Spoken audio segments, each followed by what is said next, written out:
Yep.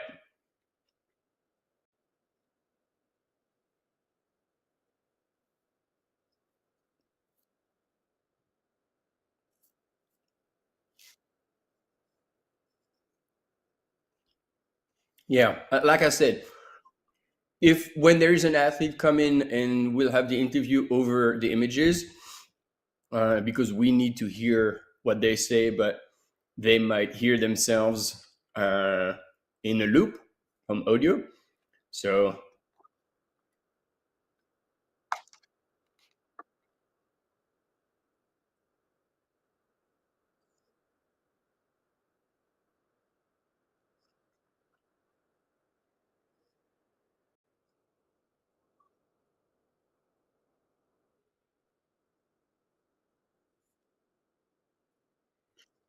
no, no, no. It's good. So it means that if we hear the athlete, when the athletes from the North Face will come and we'll do interviews, if we hear them, they don't hear. Yeah, no, they would hear themselves through the mic. Because here, do you hear yourself?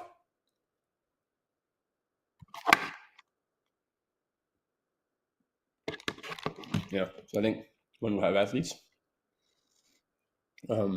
just one of us stays and we'll have that so we can actually hear without them hearing back what they say. Yeah, yeah. So otherwise, that comes yeah. out and that goes back in. Yeah. Yeah, yeah, yeah.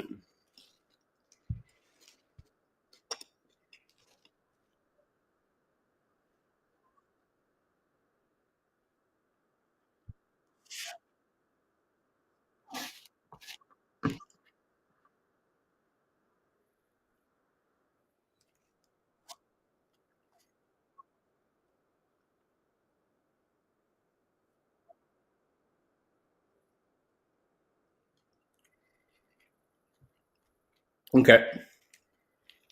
Okay, cool.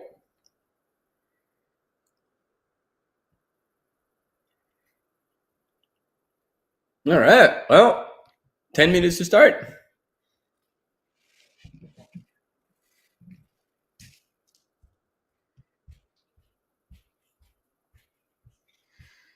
Mm.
All right, team. This is it. We are back once again, and it doesn't feel like we've left you for that long.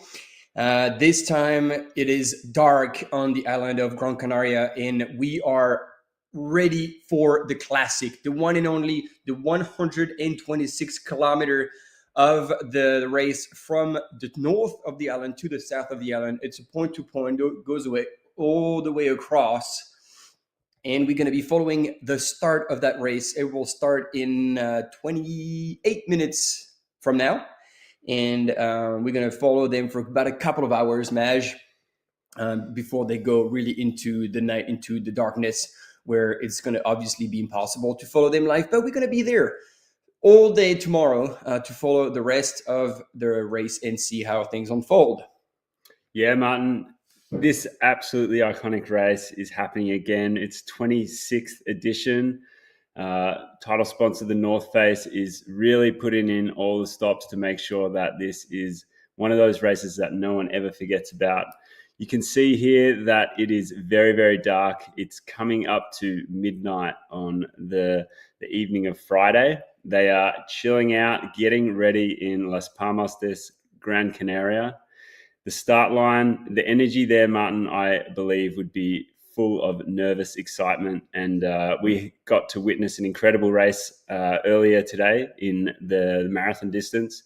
And looking at the lineup, it's going to be a hot contended field out there again for the classic 126 kilometers with about 6,700 meters of elevation gain and also loss.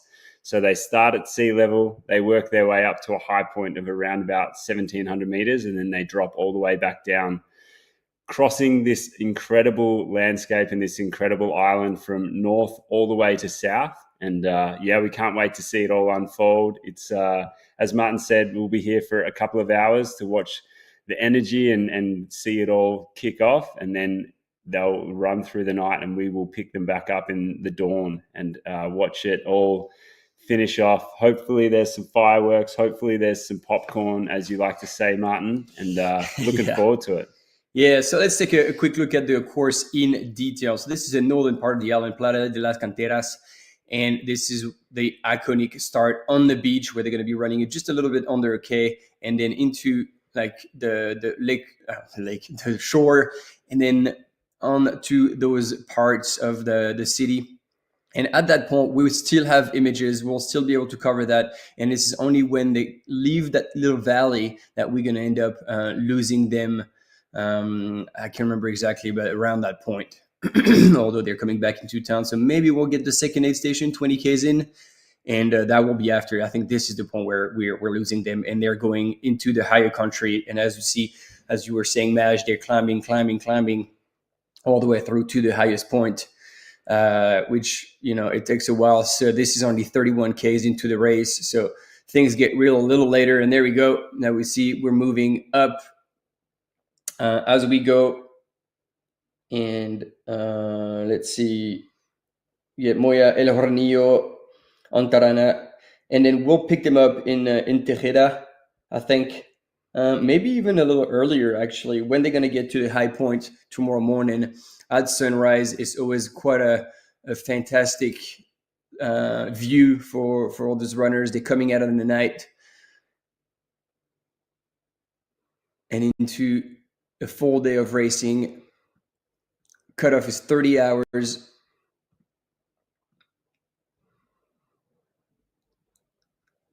And so this is right about, I think, when they get to the high point, there's the observatory.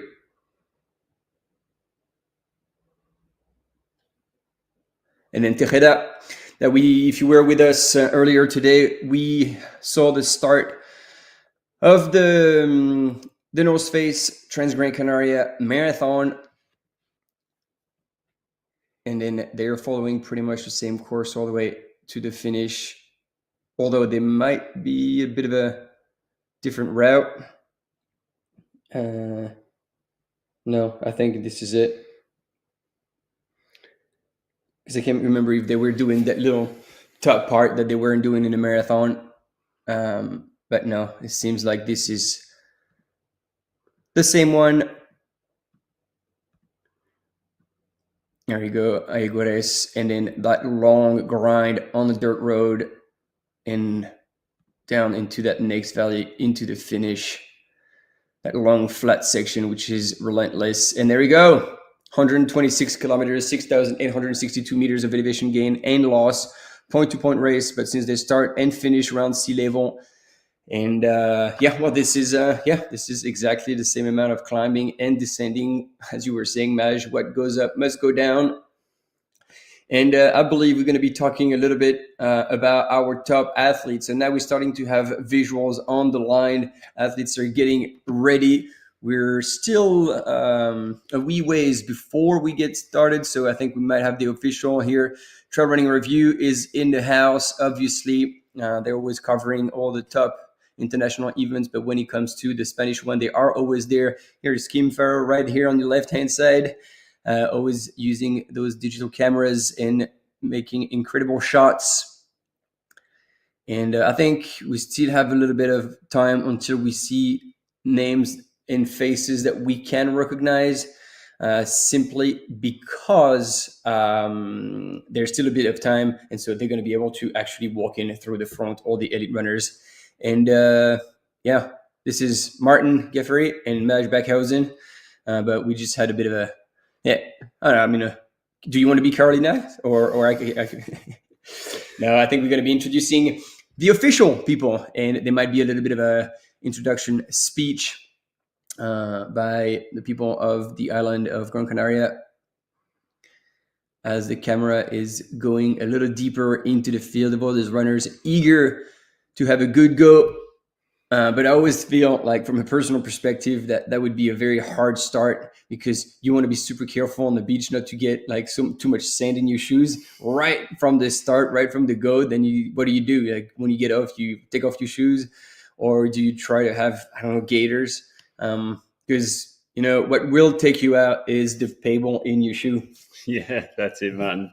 Yeah, there's a lot of interesting things about starting at 1 minute to midnight of a race for a race of this distance. There's a lot of factors that I'm sure these runners have been working through all day, like how much sleep do you get during the day? How much do you eat?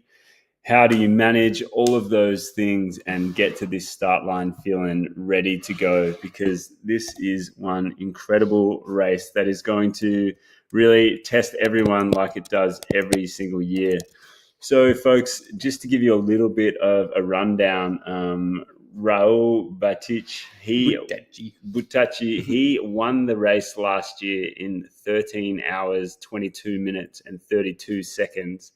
And then if we have a look at the lead female winning the race last year, a name that a lot of people probably know, Courtney Dauwalter, she won the race in 15 hours, 14 minutes and 54 seconds. So, folks, if you are going to hold on in there and join us for the absolute incredible race that this is, they are the finishing times we're going to be looking at when 126 kilometers is finished for the first runners in the male and the female category.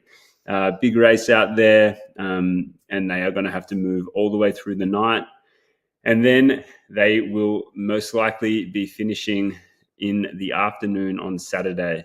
And they will have been able to successfully complete the crossing of this incredible island, and a landscape that has some incredible biodiversity as well. 40% of this island is under conservation measures. So that is a testament to the way that they respect this island and what they want to do to make sure that its beauty remains. And there's also 146 small little areas that are listed as protected conservation areas, which is pretty cool to see too.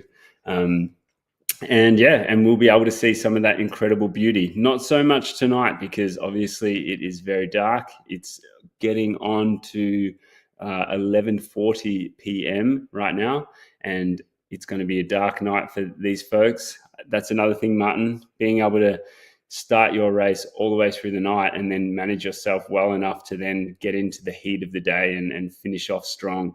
We saw a bit of popcorn, as you like to say, in the marathon yesterday. people not really managing their effort and their hydration and their core body temperature that well. So yeah, it's going to be interesting to see what unfolds. Yeah, Maj, that's the thing. Like, I mean, the longer the distance, the more hurdles you end up encountering and that you have to juggle with. And the good thing is, from a weather perspective, as much as yesterday was hot, it was not like heat heat wave that we've seen before on the island. It was about 22, 23 degrees Celsius at the finish line of the marathon. So not scorching hot, but obviously enough to require runners to look after themselves and stay hydrated. But also the nights that are infamous here for massive drops in temperature between the day and the night. Actually, the cold weather kit has not been required for all the participants to carry, meaning that they don't need to have all this extra gear in case temperatures really drop low during the night. So that should be a little bit to the runner's advantage and a little bit less to carry as well. We've seen that recently at Tarawera in New Zealand. Like runners didn't have to carry any military equipment because the weather was perfect, and that showed way faster times. So again, if you don't have to carry a kg and a half of extra gear, that makes such a difference, especially over 126 kilometers. So there we go. Our top contenders for this year's edition of the North Face Transgrancanaria Classic. John Albon has the highest ITRA score. Tom Evans will not start. He's out for injury, I believe.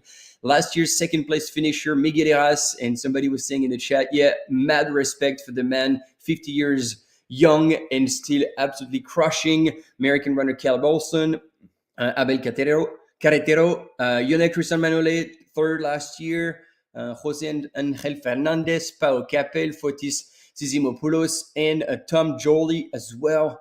Tom could do well if he looks after himself. It doesn't start out too fast. And then there's other names, Borja Fernandez that we know, Benya Marmisol, Zaydat Malik, Josh Wade, Christian Meyer as well. Like this name now should be familiar to you after his breakthrough winning TDS. So shout out to all the people in Girona. Pretty stacked field, and you'll see in the women's it's just as deep. And so I believe we'll be showing you all the names and until those appear on your screen. Shout out also to A Station Fireball. Welcome back, Liam. It's good to have you with us, at least for a couple of hours, and then we'll see how that goes when we pick up the live broadcast in the morning local time on the island. And then let us know where you're tuning in from, and if you are on the island, if you've been racing already, let us know how that went. It is 11:43 p.m. local time, so just under a quarter of an hour before the start. And there we go. Ingvild Kaspersken, she is the highest ITRA score holder in that field. Fiona Pascal, Henriette Albon, John's wife, but also a good athlete in herself. I don't want to I made a mistake to associate her with John. Claudia Tramps, solid here. I think we can expect good things from Claudia today. Martina Klankik. Maite Mayorea, also a safe bet. You know, we're talking about people who do the popcorn. Like Maite always make it to the finish line. Maria Mercedes Pila. Claire Banois. This is probably going to be too short for Claire. We know she does mad distances and she does them back to back to back all the time. And then we had a bit more names like Marilyn Nakache from France, Valentina Micheli, Evie Banks, Ercilia Machado, and Ildiko Vermecher. So as I was telling you, stacked field, Maj. Yeah, stacked field there. It's awesome to see so many names that we recognize in this incredible world of trail running. Also, big shout out the number of nationalities that are represented here across the whole race this week, really, at the North Face Transgrancanaria. There's over 74 countries represented. 57% of the entire field is represented by nationalities outside of the Canary Islands and Spain. So it's a really cool vibe that is going on here, really representing the Gran Canaria World Trail Majors and what that series is about.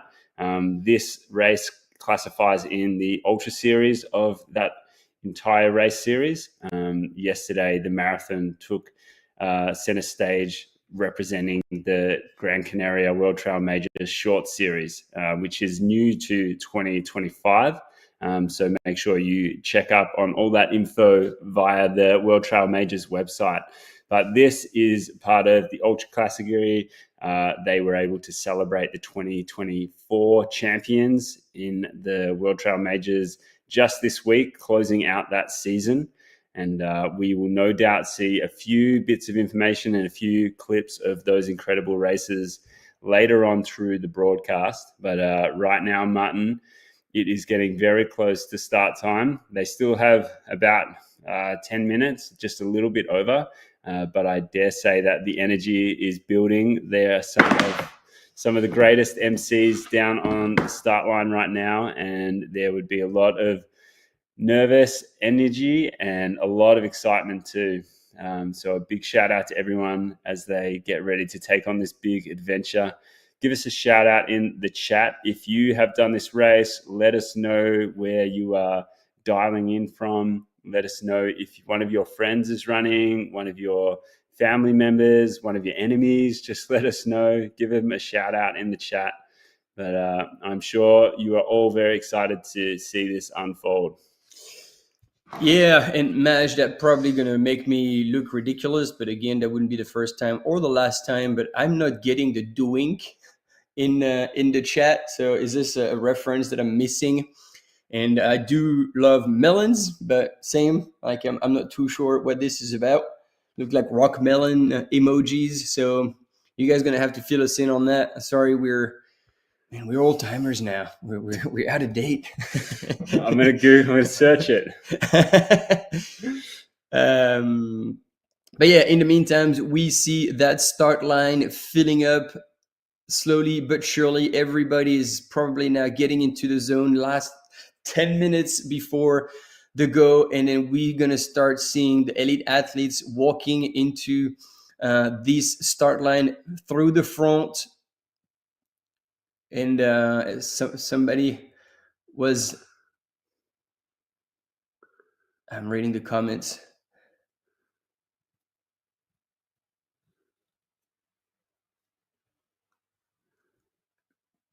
Finn,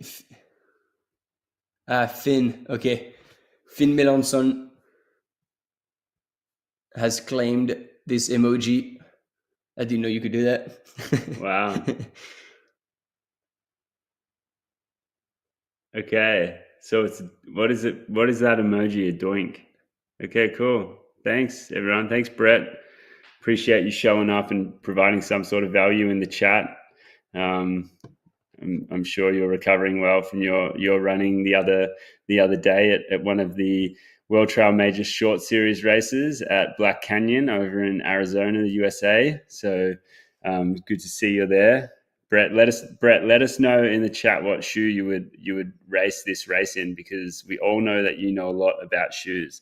And when you recommend the shoe, make sure it's a shoe by the North Face, please. Thank you. Yep. But yeah, look at this, folks. This is an incredible spectacle to see all of those runners getting ready to take to the start of this incredible race. We will get a real update on how many runners start, but it is estimated that approximately 1,000 runners are going to be taking on the 126-kilometer journey from north to south of Gran Canaria. And yeah, as we said before, 6,800 meters of elevation up and also elevation down. Sungay Sherpa was just there. Ingvild Kaspersen. There you go. You were asking about her. There was no doubt she was going to show up, but these top athletes tend to stay away from the light for as long as they can until they walk in. They can walk through the front, which is very convenient. So I hope they appreciate that, because this is an extra effort that all the race organizers try to offer. And yeah, this is a pretty cool view. Look at everyone moving in Yeah, I guess like we humans, we just move like ants, but we just never see it from the top. Yeah. Ants full of nervous energy. Just there, we saw the incredible Sungay Sherpa from Nepal. What a amount of racing he has done. Second place, Miguel Harras from last year, and 2010 champion, as you said before, looking young and fit as always, Martin. Imagine that 15 years ago, winning Transgrancanaria and last year finishing second and still be at the start and with serious chances. Here's Lionel Christian Manole from Romania, living in Spain. Always a safe bet as well. We saw earlier on before as well, Christian Mayer. He is getting ready. I bet he will be keen to kick off his 2025 season with some style. Unfortunately, having to DNF at UTMB last year. Martin, as you said, he was a champion of TDS, which really put him on the stand as being one of the best ex-professional cyclists he is. So he knows a lot about endurance. There is a lot of folks getting ready to kick this off. Claudia Temps, she is getting ready as well, ready to take on this race as she has done many, many times before. There's Caleb Olson here, all white, anticipating the heat of the day tomorrow. No stranger to the heat. Caleb doing incredibly well, hitting top 10 in Western States last year. Zaid Malik as well. Talking about someone who's been in the sport for quite a while. There he is. Big smile as always, ready to go.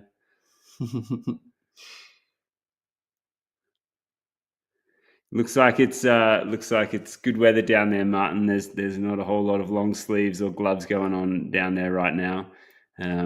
It looks like it must be perfect. The temperatures throughout the evening look like they're going to be around about 16 degrees at the coldest. There is not going to be any wind, and it's going to be almost perfect running temperatures. Probably will feel a little bit warm just because there's not going to be too much breeze to cool people down, and they're going to be working at a pretty high intensity, I'd imagine. Yeah, it's still like 7 minutes. Here's again Maite Mayora, who's getting a big flashlight in the face from the camera. Everybody is now getting ready, and yeah, I don't understand. That's got to be Flemish. Romain talking about Carol Sabe. Carol, who just took the FKT on the Tiaurera in New Zealand. Oh, this is someone we know. One of the old timers of the North Face team, Fernanda Maciel. I didn't know she was at the start. And I think they're trying to call all the elite athletes to make sure they've all made it to the line.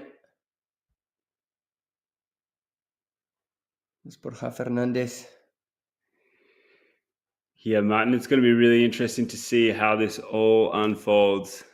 Who's going to take it out hard? Who's going to take control of this race? There we can see Pau Capel just at the right of the screen there in the orange.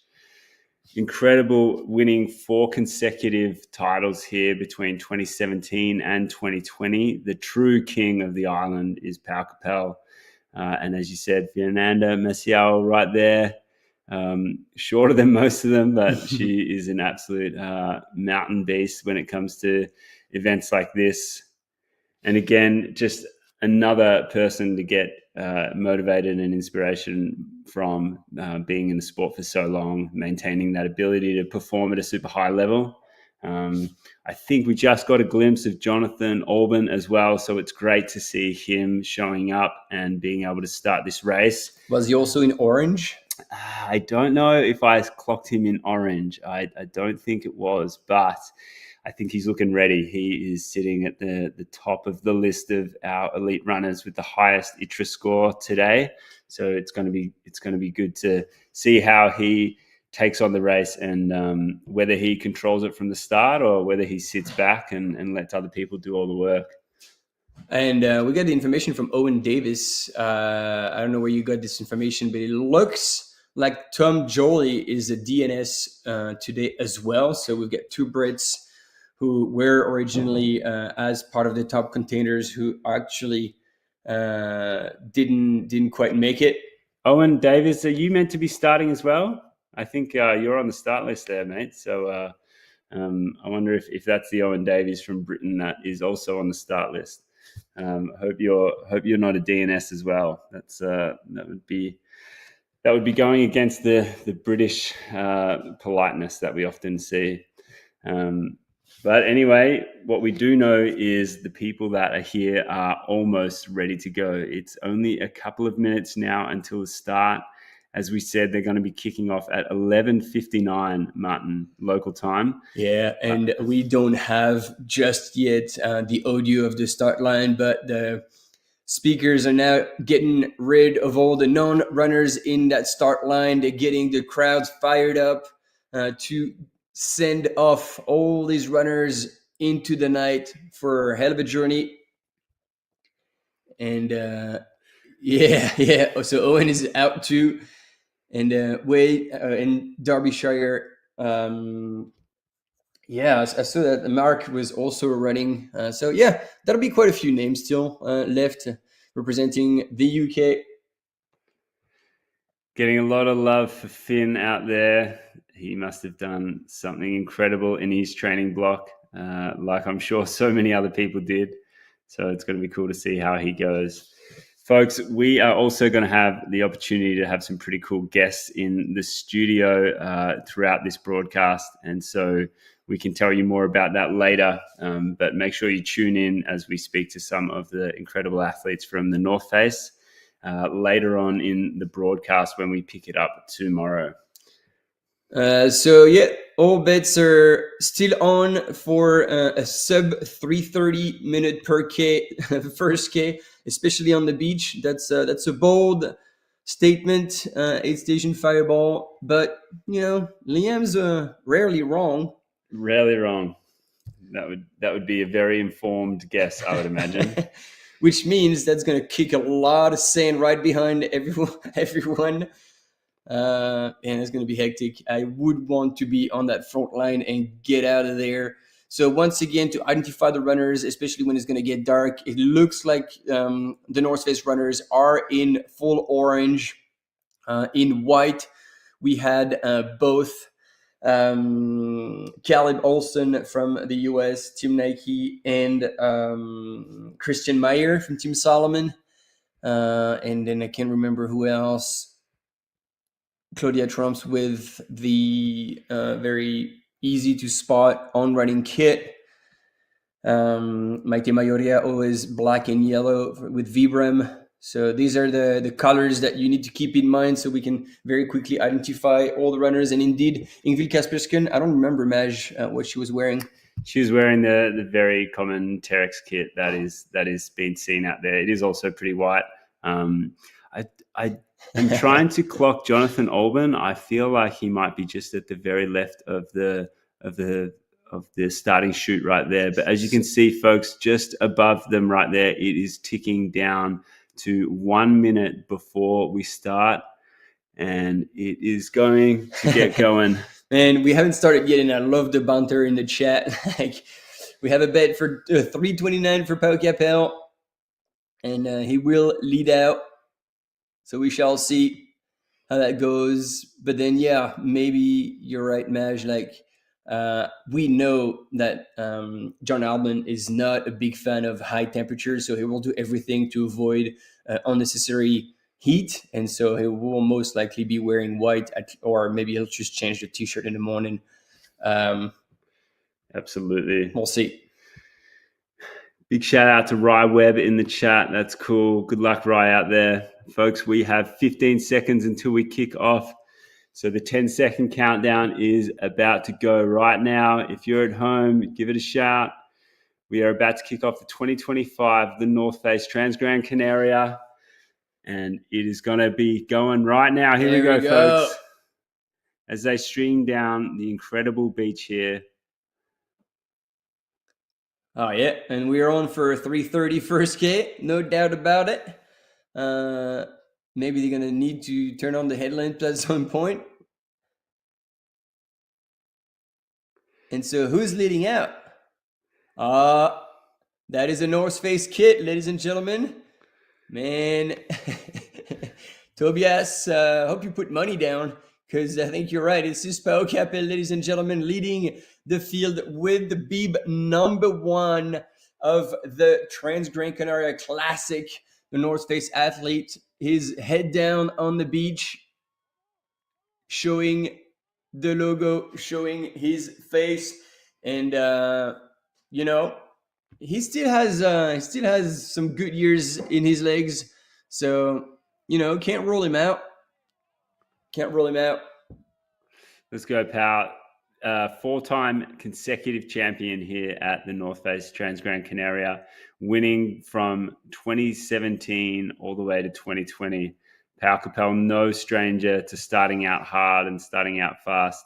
So he's just going to string everyone out here. This also might be a little bit of a tactic to avoid getting showered in sand. Yes. Because yes. This is there's no questioning that. As you can see, folks, they are literally running on the beach here, running through all the sand and making their way pretty quickly across it. A lot of energy at that start line. What a beautiful spectacle. What a beautiful place to start a race. And it looks like they're on the right-hand side of your screen, like all the runners are getting scattered on the beach, not really like following one very specific line. So that's interesting. I think they'll all gather as soon as they get onto the road where Pau Capel is now. And he's almost looking around like, damn, where is everyone? There we go. They're slowly catching up, and he's easing off the gas pedal now, waiting for them to catch up. And so John is actually maybe going to make a move right behind our cam runner right now. And so now it's time. So is Caleb Olson, I think, right there behind Pau is what looks like another North Face runner. I love it. Pau fast first K and Christmas, two things that come every year.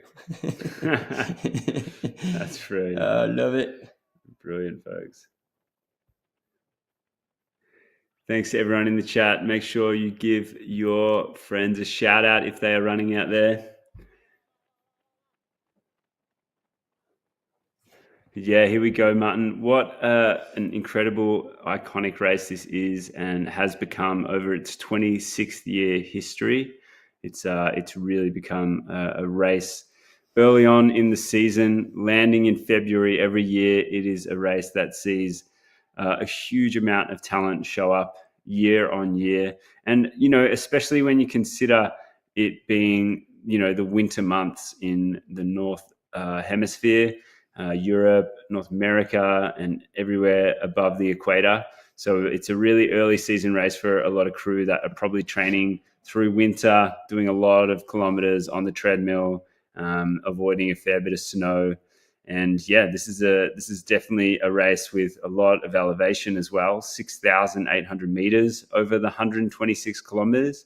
So it's definitely got a lot of punch in it. And there's very distinct hills and very distinct climbs in this race. If you have a look at the elevation profile, you can just see it's one big climb, one big descent, one big climb, one big descent, and it happens consistently throughout the whole course. So it's and Martin, also another thing to note is the back end of this course is a lot of downhill. There's in that final 47 kilometers of the race, there is 2,800 meters of downhill, and so runners are going to really want to be able to manage themselves to maximize their chances on making the most of that runnable downhill terrain at the end. And yeah, so that means you need to look after yourself all the way until the end, because if you blast your quads or IT bands, there's no coming back from it. And so there's almost 3,000 meters of descent with short legs. It's just going to be extremely painful, and there's going to be a lot of time that's going to be wasted. So I'm sure all these runners are extremely well aware of that. and will be mindful of looking after the legs and running smooth and light in the first descents. It seems ridiculous. Like they're obviously running on pavement right now, which helps to run faster. But the pace at which these runners are going, knowing they're going into the night into 126 Ks and almost 7,000 meters of elevation gain and loss, like this is suicidal. Like there's no way you can keep up with that pace. So it's interesting how, like, I wouldn't say race strategy, but the way like they run, knowing that they're burning matches right here, like running at such a high pace, while it's hardly necessary. So I think it's Yone Christian Manole. He's there with the black pack and the white T-shirt, and in blue. I actually don't really know um, who that is. Team? Is that somebody who's lost a bet and said that he would be in the lead for a while? Maybe he's winning his bet and betting on himself to keep that pace up with the front runners. There's a few other cool names to see popping up on that start list. We had just over 1,000 runners, so we had 1,005 runners listed as entrants for the race. We've yet to get an update on exactly how many started, but yeah, it's cool. It's cool to also see the names of someone like Seth Swanson from the US, who is multiple times second place at the iconic Western States endurance run. He is a runner for the North Face, so hopefully he took to the start and backing up his finish at Tour de Gents last year. And so he will know what it's like to run in the mountains. So yeah, we get, I think, our top two female runner. A little bit further in front is Ingvild Kaspersken, and she's followed very closely by Claudia Tramps. So these seemingly are the first and second female runner. I mean, this is super early in the race, but this is like slowly shaping up, and Ingvild is not shying off of being in the front, and I think we have a very smart man here. I mean, that is one of the smartest guy in terms of race pacing, Sanjay Sherpa, hanging out with Ingvild. Like in the chat, there's all this banter about visibility and getting a few bonuses. Well, like the other option, instead of blasting yourself at a 3:30 pace, is just hang out with the top ladies, because you're still going to get coverage. And that's going to be far less taxing. You actually might make it to the finish. Yeah, so there we have footage of the lead females, Ingvild Kaspersen, and second place from last year, Claudia Tremps. I think she's obviously going to know this course incredibly well, and Ingvild is definitely the one to beat out there today, especially if you look at the ITRA rankings, and also looking back at Ingvild's history and her successes over the years. So running for Adidas Terex, and Claudia there running for Team On. Yeah, folks, there's a few easy but fast kilometers to kick off the race here, and yeah, we have our lead runner who we've yet to identify, but we are going to do a little bit of homework, do a little bit of research on who this gentleman is taking out the lead here. And I don't know if this is the wind blowing or something, but it looked like where the male leader was going through, there was water on the ground. So I don't know where this is coming from. Now you can see it as much as I do. And so I wonder if there's been a bit of drizzle, or if this is just the moisture from the ocean.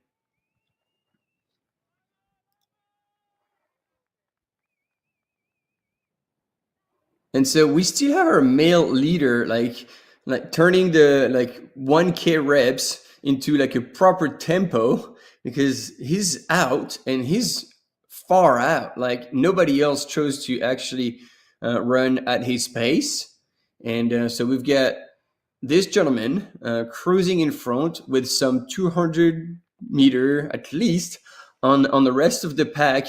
Just 10 minutes elapsed into the race. So, ladies and gentlemen, if you know who that is, like we're extremely interested, whether we're missing out on one of the dark horses of this race, or if this is just a bit of a smoke and mirror to to shine on the live broadcast and then eventually fall back. But this is impressive, and to be fair, he doesn't look like he's outreaching too much.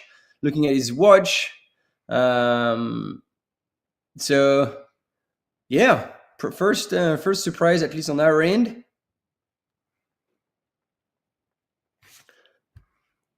266. Let's try and figure this out. If you spotted a different number, let us know. But I believe that's what it was. 266. Alexandre Delisée.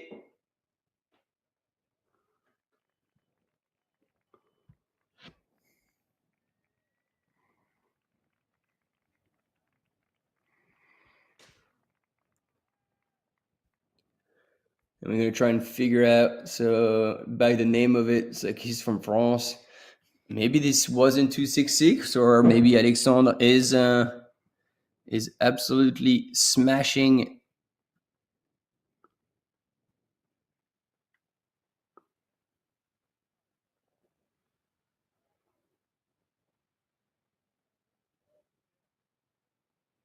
The start of that race. Yeah, 266. Yeah. 266. There you go, ladies and gentlemen. Allez les Bleus. Well, he went for it. Yep. Went for the blue kit to say Allez les Bleus. We got a French runner leading the North Face Transgrancanaria Classic at what seems to be like a suicidal pace. None of the elite runners chose to keep up with him. He has probably now 250 meters, if not more, lead on the rest of the pack. And well, now what do we say? Balls of steel? Because knowing that you're going for 126 and you're going to hammer that first stretch, like what's going to be left? What's going to be left after you break onto the trail and still have so much to cover? In the meantime, we stay with the women's, and Ingvild is still in the lead. And Claudia Tramps is a bit doing the yo-yo, like sticking with her and then falling back, sticking with her and falling back.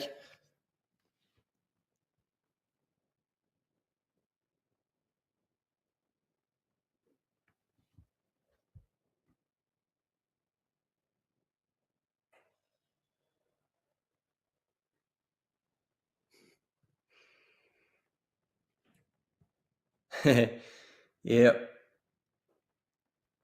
So he says like Frenchie will end up mid-pack. That is if he has a good day. Because the matches he's burning right now is just like wham, wham, wham, wham. So I don't know how big the box is.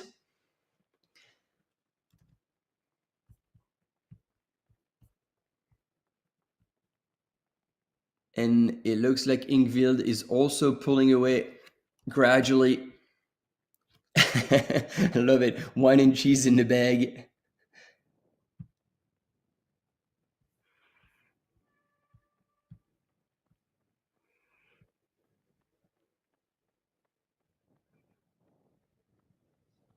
Yeah, so I mean, he's definitely a weathered runner. He's done 90K Mont Blanc. He's done La Diagonale des Fous in La Réunion Island, but never broke into like occasionally into the top 20. So that's a very bold move. He looks like he's having a good time though. Like you can see it on camera. He's smiling. I mean, we gotta love this kind of attitude. And then in the women's, I think we had another girl, Claudia Tramps, still here, and she just took the lead.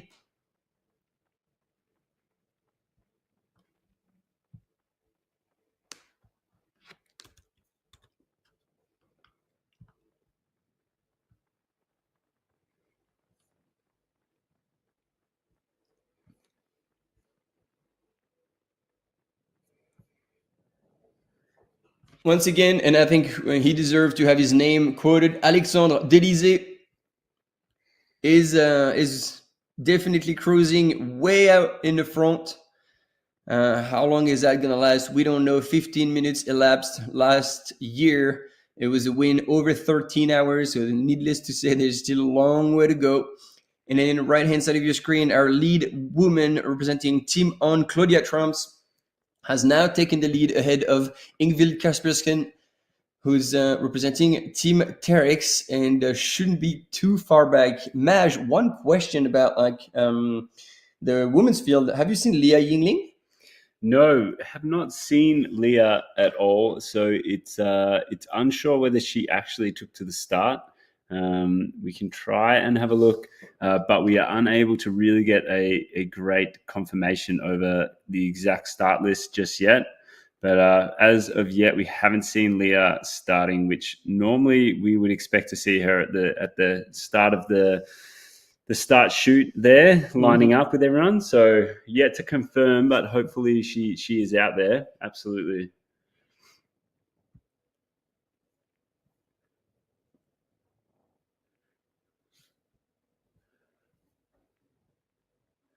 Folks, if you are following along with the race, please make sure you head over to Live Trail. Live Trail is where we are going to be getting a lot of information today on these runners, the splits that they are doing, where they are sitting within the race.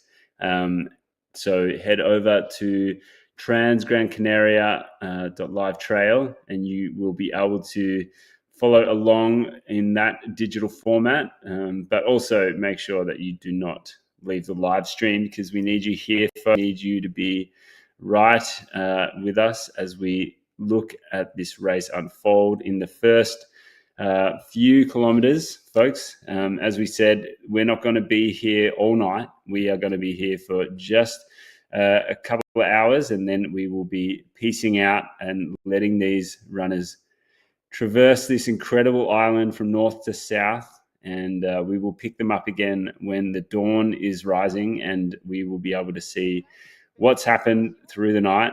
Here's a little bit of a recap, folks. Check this out. This is the marathon from earlier this morning. Francesco Poppi, watch this unfold, folks. This is Francesco Poppi taking the lead in the marathon earlier today. So on the left-hand side was Robert Penboy, who was leading from wire to wire. We are less than 500 meters from the finish line. And on the right-hand side of your screen with the pinkish T-shirt is Francesco Pupi. And look at that pass. He just doesn't give him any chance. He's probably close to a 3-minute pace, takes that corner really hot. And this is where Robert realizes he doesn't have the extra gear to respond to the attack of Francesco Pupi. Pupi looking over his shoulder, making sure that he's opened a good enough gap, and he has. So now he's full steam into the last corner, into the finish line. Imagine that. That was like just 300 meters to go. He has 2 more turns, 1 right-hand turn, and then he will be going under the arches, and then left-hand turn into the finishing chute. And this is it. Ladies and gentlemen, with less than a minute of racing to go, Francesco Pupi takes the lead for the first time in this North Face Transgrancanaria marathon ahead of Robert Penboy, who was trying to go for his 3rd win here, but that did not happen. Yeah, you boys confirmed that Leah is not at the start. Jeff, thanks. Travis, we had the confirmation, and then now we're having a bit of a yarn with some mid packers who are seemingly having a great time, which is exactly how you should be feeling at the start of such a race. Stay within your comfort zone, look after yourself, check in with the body, see how you're feeling, and then do the little adjustments if not done with the pack, with reducing the amount of bounce, and just get ready for head of a journey. Yeah, Martin, really interesting because, starting a race at midnight is not overly common, but if you are in this part of the world, it is something that we've seen a few times. Lavaredo is also another one of those races that starts very late into the night, forcing runners to really think a little bit differently about how their day unfolds on race day. I know, how much do you sleep? How much do you eat? Do you really want to start the day with a full stomach of food after just sitting on the couch all day? Or it's a tough one to manage. But you can see here, folks, that looks like it is Claudia Claudia. Tremp's lead female, 20 minutes into the race so far, and running alongside the gentleman there. I was going to say he was wearing a brand of pack, but it is not the one that I was thinking. So I'm going to hold that thought. Yeah, and Claudia is running pretty aggressively last year. She did something very similar. So we'll see if that pays off. I mean, she has heaps of experience, as you were saying, Maj, on this race. And now we are. Is that the chasing pack? Yeah, I believe it is. I think I recognize Caleb Olson here on the right hand side with the white T-shirt. So this is the chase pack that are trying to keep up with the Alexandre, or maybe close the gap at some point, as they will be climbing into the first aid station. It's actually quite hard to recognize everyone with this such a dark screen. But yeah, I think last time we checked, we had all the top runners that we expected to see there. And obviously, we'll have the checkpoint. We'll be able to check on live trail the first checkpoint at 11 Ks into the race.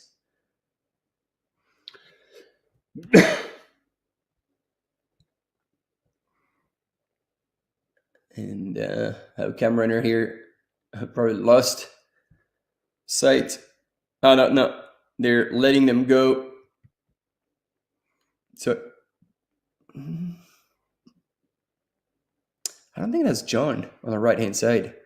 It definitely doesn't look like his style of running, that's for sure. So I wouldn't say that. But I might be wrong. I feel like there's a potential, correct me if I'm wrong in the chat, but that kind of looks like a style more like Josh Wade. I wonder if that is him. Yes, as you can see on that left-hand screen there, our friend from France, Alex, who was leading out the race in the first few kilometers, is now dropping back, probably conserving a little bit more than the way he started out. So we will see how that all unfolds. And so, yeah, we should have the first checkpoint at 11.4 Ks into the race. And we see, like, in fourth place was Yone Christian Manolet. So exactly where he needs to go. I don't know if the Frenchie has gotten caught just yet, because he had a bit of a gap.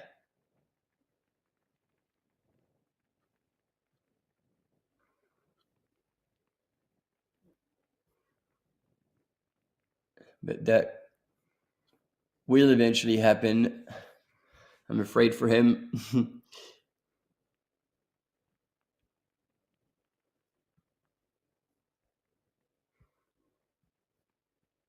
And so after taking the lead early on, it looks like we're with Taylor and Charlie's.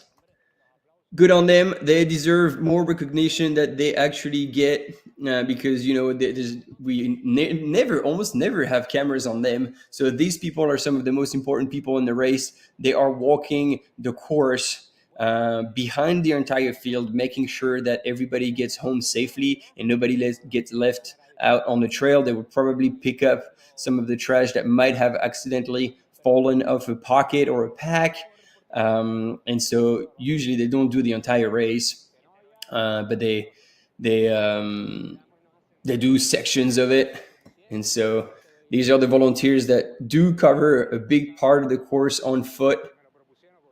And it's always good to give them a little bit of exposure, a bit of a shout out.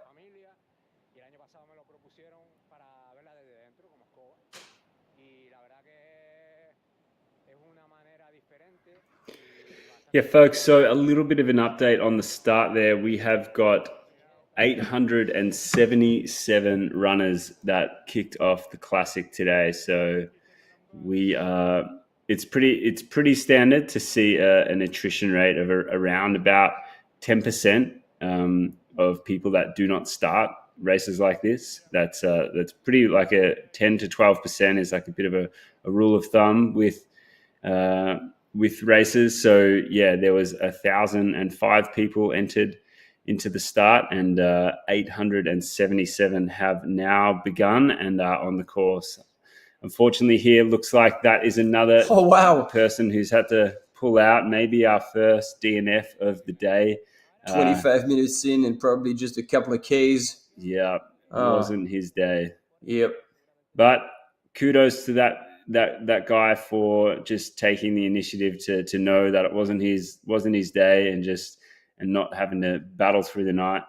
Sometimes it's just the way it is, and that's totally fine. So I hope he's got a hotel room at the start of the race, Oh. not the finish of the race, and it's a short journey for him back to a bed, and no doubt he'll consolidate and show up again after another solid training block. But these front runners here, folks, are setting out into the night, running north to south of this incredible island, trying to get their name at the top of the ranking for the Gran Canaria World Trail Majors, and putting their season in the best possible start that it can take.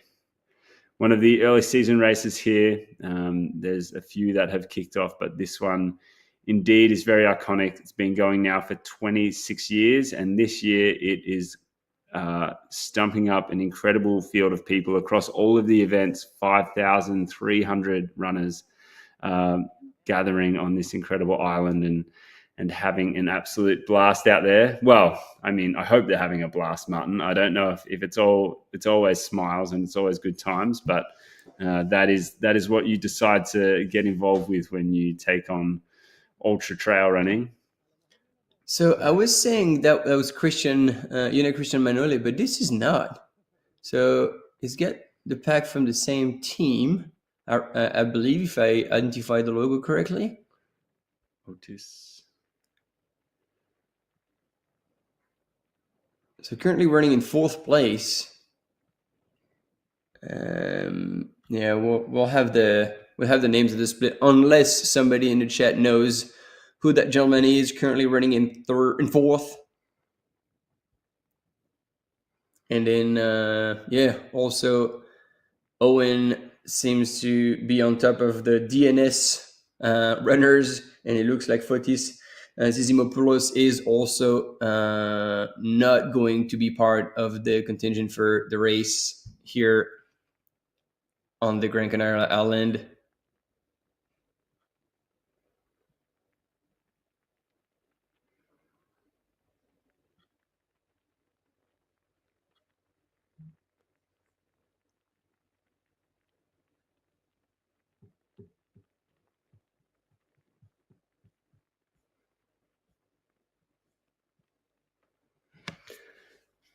So, folks, we are going to be able to get the next accurate timing update from 11.4 kilometers into this race. Tinoia is going to be the timing point that we will see these runners pass through. So at 11.4 kilometers, that will be the next timing update, and that will really give us a good understanding of how this race has begun, how it's spread out over that first section.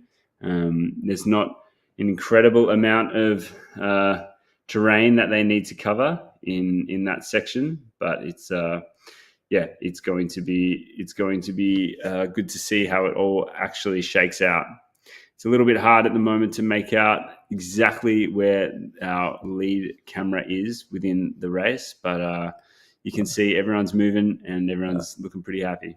Is that Zaid on the right hand side of the screen? Yes, it is. It is just like very carefully and almost apologetically went in front of the cam runners. So this is definitely Zaid's attitude. So always very careful, always very respectful of everyone. What an absolute role model in our sport. And people were saying earlier, it's like, oh, I'm surprised to see him here. He used to be like more of a skyrunning specialist, and that is true. That is true. But with age, you end up going to longer distances, and he's done well already over that distance. So yeah, I think we can expect good things from Zaid if he's in a good day. He can definitely be in the mix.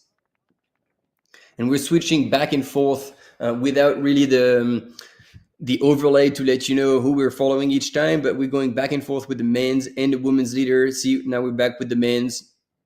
And so we still don't have, so there's just on the 10 runners here at the front. And this is, I was going to say Pau. Yeah, Pau Capel is closing that front pack. Yeah, that is definitely the style and the run of Pau Capel. We can recognize him from those incredibly bright socks. Yes. Folks, if you want to know if that's Pau Capel on your screen at any point in this race, look for the socks. They are as safe as you can get in the world of safety standards. So Pau Capel, thanks a lot for repping and letting us know you're out there on the trail. All running under head torch here, Martin. It's they're going to be having to use this running under headlight for quite a long time out there today. That's about half the race that is done at night, pretty much. So as much as it's good that we see every once in a while the adverts for the island of Gran Canaria, because we can truly appreciate how majestic all the landscapes, both on land and in the ocean, are. And there we go. We're moving through the field, trying to identify everyone. Sorry. So yeah, that was Zaid right there. Now it's Miguel. There we go. El Patron, Miguel Heras.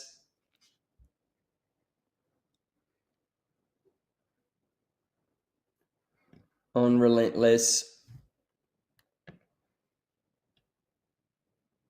Yeah, folks, as Martin said, sunrise on the island is at 7:32.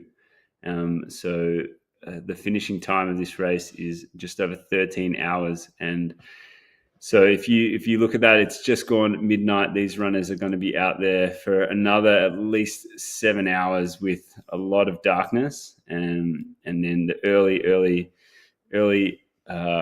morning rays are going to provide a little bit of respite for these people with regards to having to be following their head torch all night long. And here we have Caleb Olsen on our left-hand side, Caleb from the USA. And it's going to be a bit of a weather shock to his system, because last week he was running with his Nike teammates in Portland, Oregon in snow.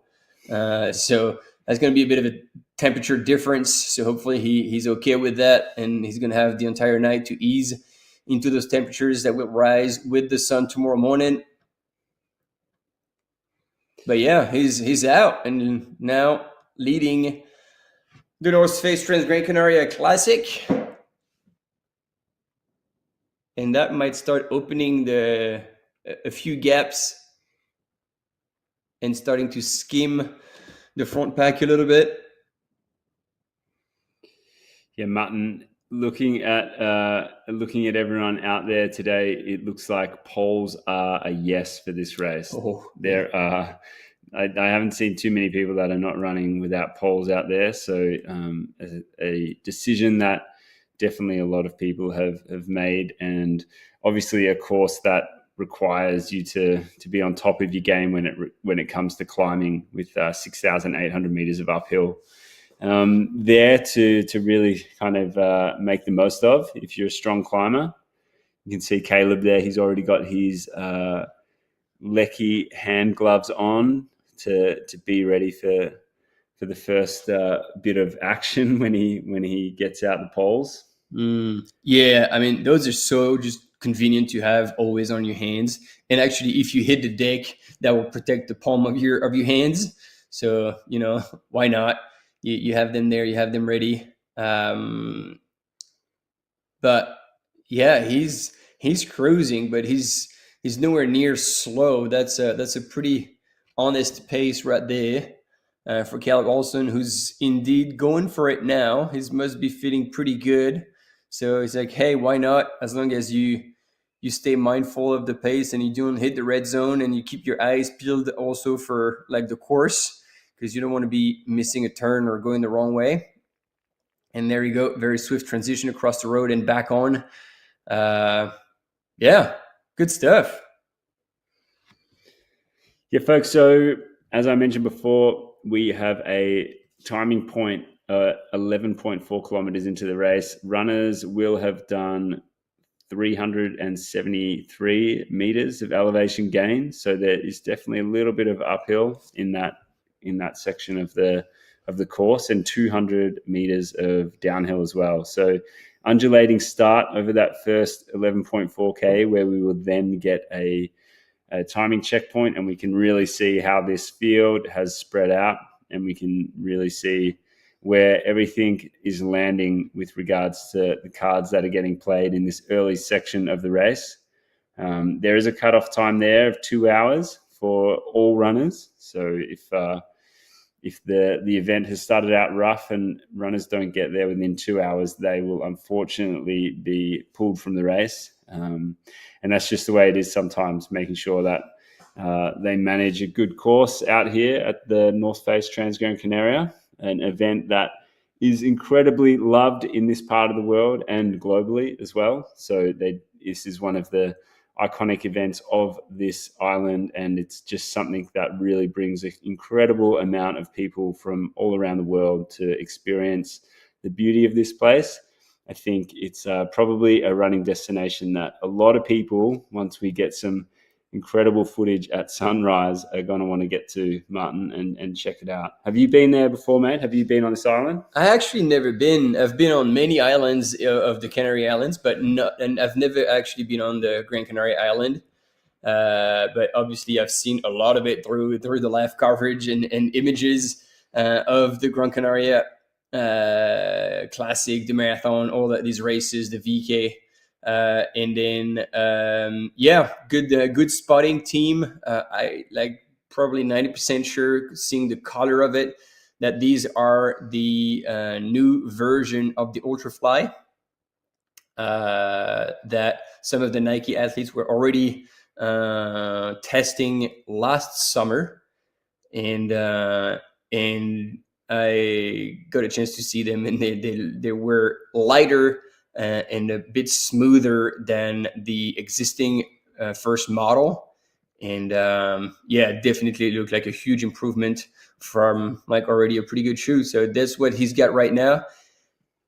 And as soon as we get a close-up, I will be able to confirm or not, unless somebody in the Nike Trail team is out in the chat and can confirm that officially, because I'm only making assumptions. So there we go. That's what we were talking about, Maj. So as much as we think that they're going away from the ocean and starting to climb, that was the hill with the 300 plus meters of elevation gain into the first aid station. And now they're dropping back.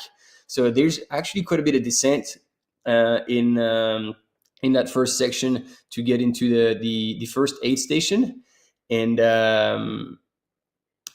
And Caleb is making the best of it. Like, he's cruising, and see like how he's trying to run smooth and not try to hammer his leg on the tarmac.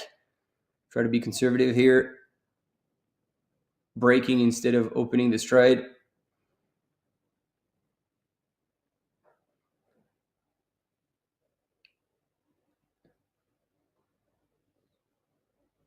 Yeah, he's definitely taking it pretty easy on that downhill. You can see here Claudia is definitely opening up a little bit more than him in comparison. Early days, folks, early days. No real need to just go and destroy your quads, especially when it's asphalt as well, because the asphalt can allow you to run pretty aggressively on the downhill.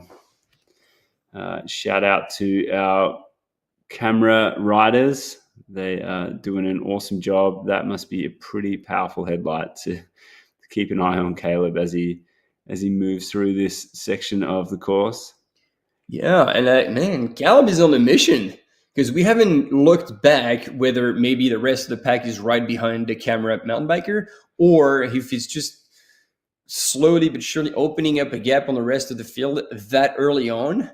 So again, we'll get the splits. We're 40 minutes into the race, so probably another hour or so. And yeah, there's a bit of an advert, so we'll tune that for a second, and we'll be back right up to that.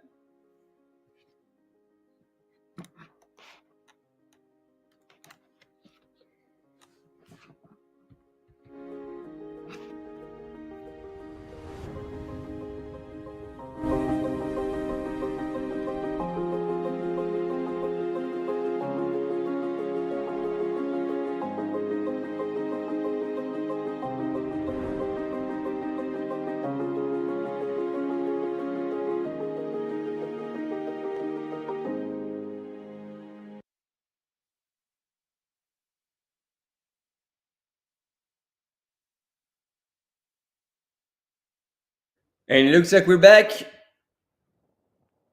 after this quick advert.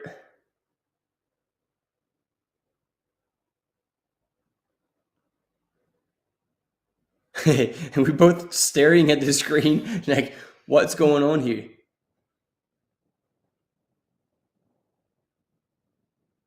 Yeah, just check in the chat. Can you guys hear us well?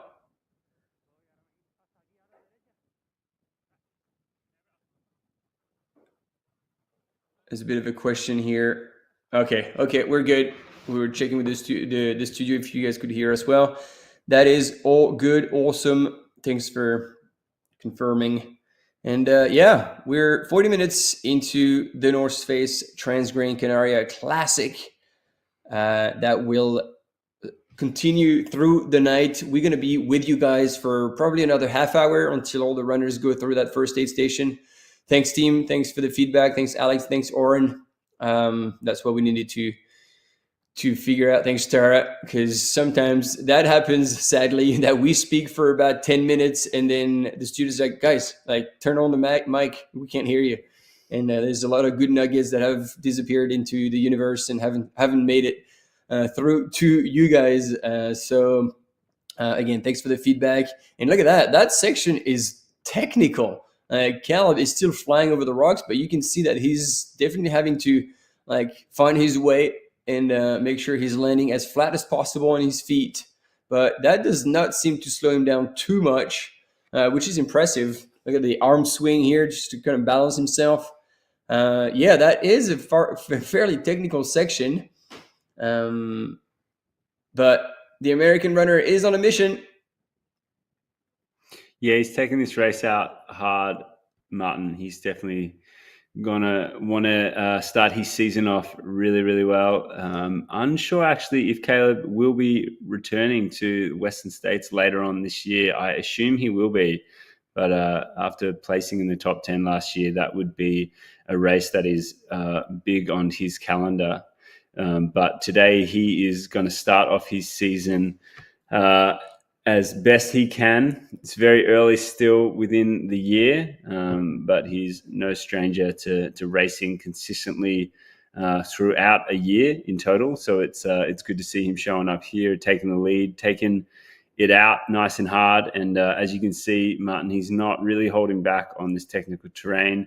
He doesn't look like he's uncomfortable, though. He looks like he's smooth and in control, and he definitely looks like he is doing this intentionally and making the most of his fresh legs. You can see him there making sure that he's taken on his fluids and his no doubt nutrition as well. Checking his watch, having a sip, getting down to gel.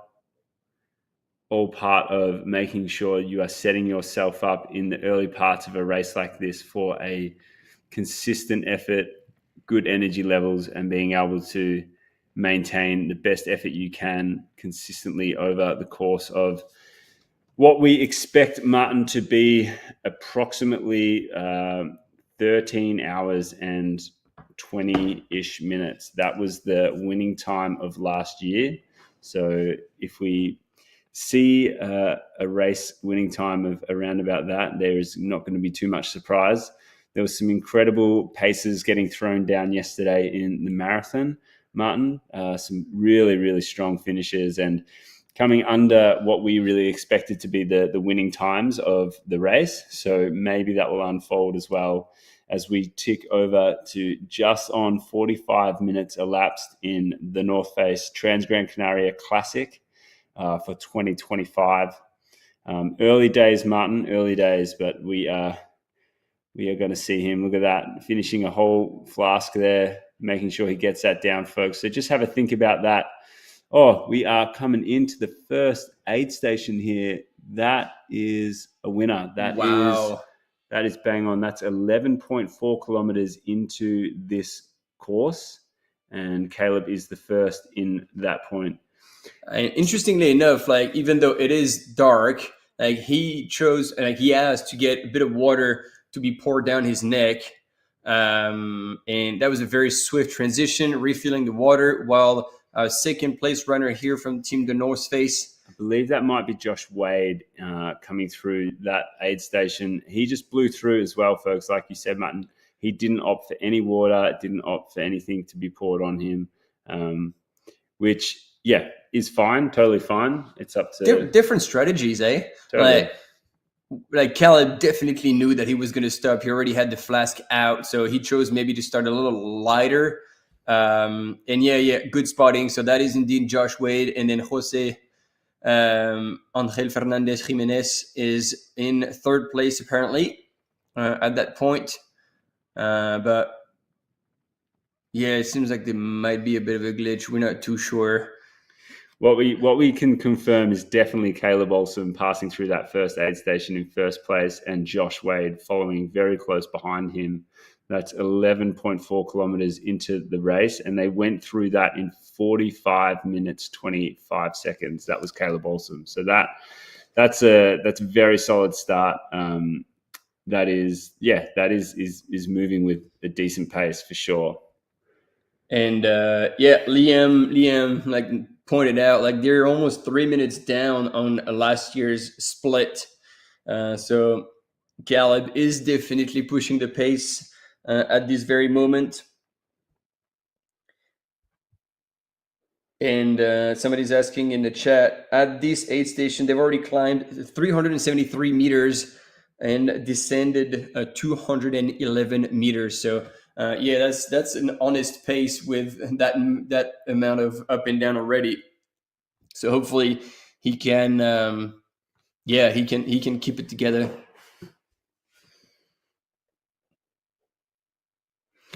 So, folks, if you do want to head over to transgrancanaria.live trail, you will get the timing for this aid station that the runners have just passed through, get a bit of an understanding for the spread of the race and who is moving through. Everyone, obviously, it tells not the full picture when you just have images of the front two going through that aid station, but everyone else is still obviously very, very close behind, moving through at a decent pace. And the field has been spread a little bit, but it is very, very tight still, with a lot of the big names we expect to see running in that top front group. I mean, pretty much the top 12, 15 is within a minute.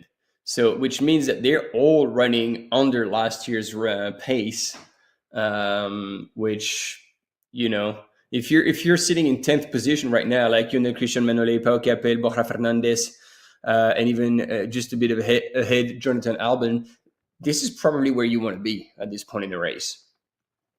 Like taking your time, staying with people around you, so you don't need to pay attention too much at where you're going and risking going the wrong way, because it does take a little bit of attention off of you. So you spend the night with the group.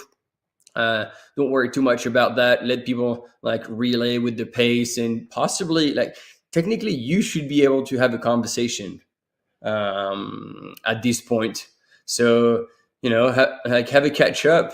I know that some athletes do that early in races. Like they just feel good and they're just clicking through the Ks and having a yarn with everyone. It's also a way to distract your mind from the racing. They're going to be at it for quite a long time. So anything that can make it less heavy on the mind, is definitely a good way. And I believe as soon as we're going to tune out, um, Cal Wilson is going to be probably stoked not to have a blasting light in his face anymore.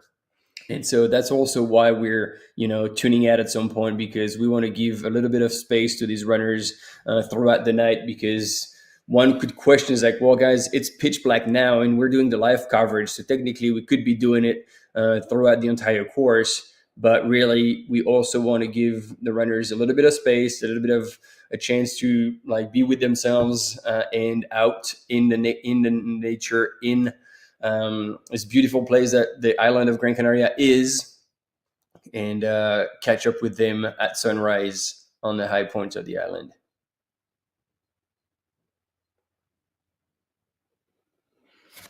Yeah, Martin, I think we need to figure out when that music festival is on, just to the right of the screen there. Yep. That looks like a bit of a party. If Caleb keeps this up, I dare say he'll be having a bit of a party at the southern end of the island when he arrives down there at in the afternoon tomorrow. But right now he is just making it be known that he is out there to race today. There is no holding back, and he is making sure that he is taking control of this race, going out strong. And I dare say, Martin, he is going to just be in that position for as long as he can, and not give any space to anyone else if he can avoid it. Yeah, and as much as he's going really fast, and like Romain was saying, yeah, it's about like 4:15 ish minute per K, which is a very honest pace. He's not that far ahead, like compared to the rest of the field. Josh Wade was 150 meters back, and then there you go. We got everyone there cruising behind. Yeah. So Migueleras. And if you look at this unfold with the handheld, there are so many experienced runners in this chasing pack here. Miguel Harras won this race 15 years ago, back in 2010, has been incredibly consistent over that period of time. Pau Capel was in there as well, and he, obviously the king of this island, the king of this race, winning it 4 times between 2017 and 2020. Zaid Malik, he is their incredibly experienced runner in all distances too, short, long. So there's a whole lot of experience there that are just look, they're just easing into the race. It's such a long night ahead. As you said, Martin, these runners are really going to be running through more than half of the race in darkness. The sun rises in another 6 hours and 30 minutes, and yeah, so it's going to be a lot of darkness, and there's going to be a whole lot of time to build into the race that you want to have. And going out hard is not always the best strategy for a lot of people. We see it especially with within the men's race. So and there he is. I was confusing with someone else, but this is Yone Christian Manole with the black quiver and the red pack, who was just behind Zaid Malik. And then now we're back with the neon yellow socks. Pau Capel right here on your screen with the orange top. This is the way to differentiate him from the North Face runners. Josh Wade at the front, and I believe John Albon also is up there in the mix.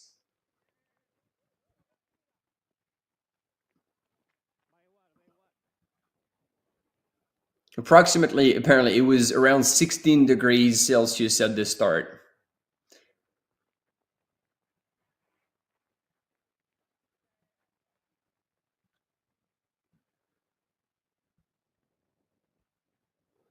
And so all the runners are now going into the second aid station.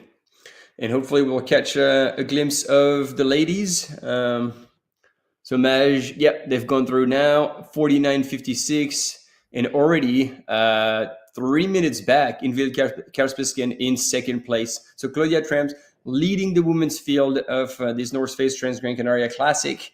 representing Team On.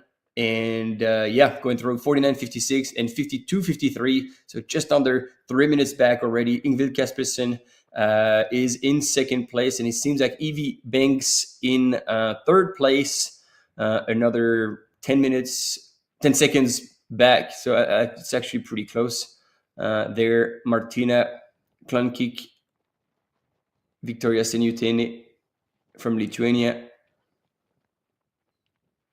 and then the likes of Anna Fischer, Marin Nakash. There's a bit more of a spread in the women's top 10 than in the men's. And interesting to see Claudia's pace. And if she can keep it up, because, 3 minutes over 11Ks, if that gap keeps increasing, it's going to be very comfortable by the time the sun rises.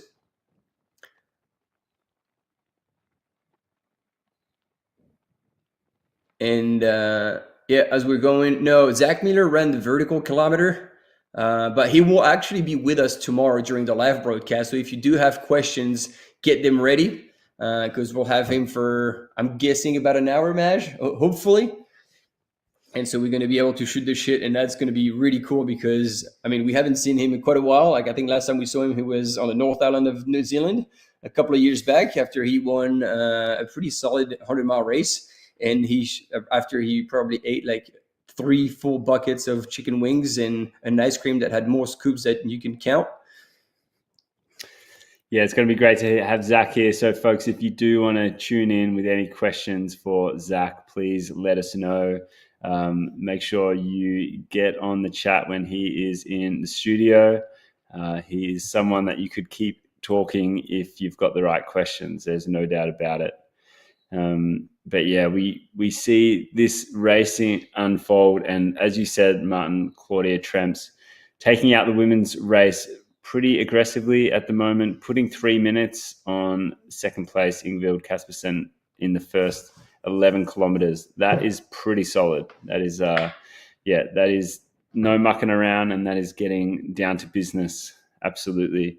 Within the right hand side of the screen, we've got the lead female, Claudia Tremps. In the left hand side of the screen there, folks, this is the chasing pack in the men's race. I believe that in the orange most likely is John Albon. Yeah, and I was actually going to second what Jeff is saying in the chat. Is like, John's going to pull Albon and methodically sneak his way up to the lead and win. Chance, on paper, he has the highest ITRA score. So, you know what? Like, this is something he can pull off. But again, it's a long race. It is a hot race, which doesn't always suit him as well. But he is there, and usually, John, when he shows up at the start of a race, he means business, and he almost always delivers. And yeah, he's making an obvious sign, like, bro, get off my face with your light, which is fair enough.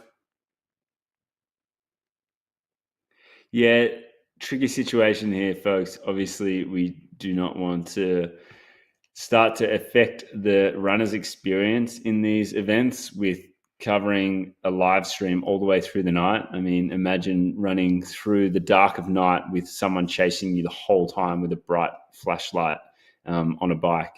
Definitely something that needs to be considered within the realms of live streaming and bringing this sport to everyone that is unable to be there in the flesh on the beautiful island of Gran Canaria. As you can see, it's a fine balance to strike, and maybe something that we are going to obviously consider all the time with these events being live streamed more and more and more in the sport. But we hope it also brings an incredible amount of value to everyone who is watching and tuning in from around the world. Really, really looking forward to seeing some of those early morning shots when we get back onto this live stream as the dawn rises and these runners have passed through the night. We can see what's unfolded, and yeah, we get to see some of that incredible footage of this insane island and why it is considered to be one of the running hotspots of the world. And in Maj, there's going to be wonders, there's going to be unicorns and rainbows, but there's going to be carnage, bro. There will be, and there always is. As runners run through the night, whichever race that is, on the next morning we wake up and we look at the rankings, and there has been carnage. There has been people who moved up the field, and there have been people who sadly would just have had a bad time or would just like twist an ankle, like miscalculate the nutrition plan, do not pay attention enough to the weather conditions, they don't cover themselves enough and get cold. There's a lot of things that can happen and that will happen. So again, this is the end of this first section of the broadcast after the start of this the North Face Transgrancanaria Classic, Maj. Once again, 126 kilometers, just under 7,000 meters of elevation gain and loss. Oh yeah, do we get balloons? 100% balloons, baby. This is how we do it. We could even get confetti. This is how we do it. So thanks a lot for tuning in. We're having so much fun. This was just a stint, just a little bit of a stint to get you all excited. And if you are close to that Central European time, or actually UK time for the Canary Island, have a good night. It is time to go to bed. And if you're anywhere else in the world, have a good day, have a good evening, have a good morning. Whichever way. But one thing for sure is that we're going to be back once again. So if you found this live broadcast, chances are you're going to be able to find it again. So you stay on the Transgrancanaria official YouTube channel, and there's already the other live broadcast that is planned. So you can already subscribe and be reminded of whenever that's going to start. And yeah, I think that's it for us. That's it, folks. Yeah, if you want to keep in touch, look at Live Trail. Transgrancanaria, the race will unfold there. So have a look at Live Trail if you want to follow the race via those means, get some updates as they pass through those different checkpoints. We will be back in about 7 hours time. And if you are going to have a rest and then do the night shift with us, that would be awesome. We'd really appreciate it. We've got some awesome guests. Like you said, Zach Miller is going to come on. Caitlin Gerbin has been confirmed. So we don't know the times yet. And it sounded like there was going to be another The North Face athlete.